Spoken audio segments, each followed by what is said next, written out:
Imagine there are two twin brothers, one named Ben, one named Sean, both of them in their early 20s.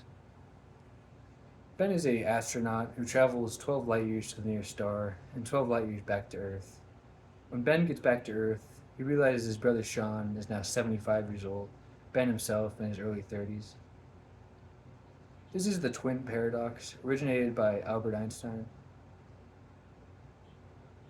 The twin paradox is a thought experiment, something that is used in science and philosophy.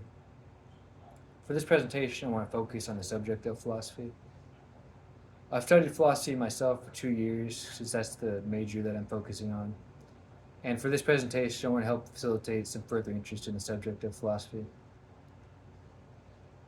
Um, there are two key points I want to cover for this presentation. The first being that most people already have their own personal philosophy, they just might not realize it. The second point is that on a societal level, philosophy has been very beneficial. So, for the first point, that most people already have their own personal philosophy, this can be seen just in day to day viewpoints like being anti war, being in support of pronouns, or being someone who doesn't like all the superhero movies being made. This, um, this kind of viewpoint, this preferences of daily life, this is a personal philosophy that, while most people might not consider themselves generally having a personal philosophy, everybody actually, does have one. If you want to learn more about this kind of subject, like personal identity and personal philosophy, you can look at the Internet Encyclopedia of Philosophy website. Now that I've briefly talked about how philosophy and personal philosophy are important, I want to talk about how, on a societal level, philosophy has been very important. If you look at the various government systems, look at the religious systems, and just the way people run their day to day life, philosophy is at a part of like all of that. Look at the way the government system of the United States is formed. There's a very specific philosophy for the government of the United States, one way or another. And you look at a Christian philosophy or a Hindu philosophy, or if you're someone who follows just specifically like a Socrates or whatever.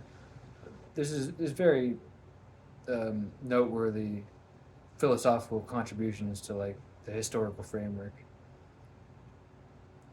Even with the subject of science, philosophy has been a key part of how science got started. Through philosophical inquiry, kind of the seeds of science were formed, and then science kind of was able to develop from there. Um, so there's various aspects of philosophy that have really been a very beneficial aspect of society. Um, anyway, I've briefly covered these two reasons why I think philosophy is so important. Um, I want to end this presentation with just the philosophical quote from Epicurus, the philosopher. Uh, it is the quote is that let no one delay the study of philosophy when young, or be weary of it when old. And of course, we can't really expect everyone to start studying philosophy, but yeah, I think it's still a very important subject. Uh, yeah, thanks for watching.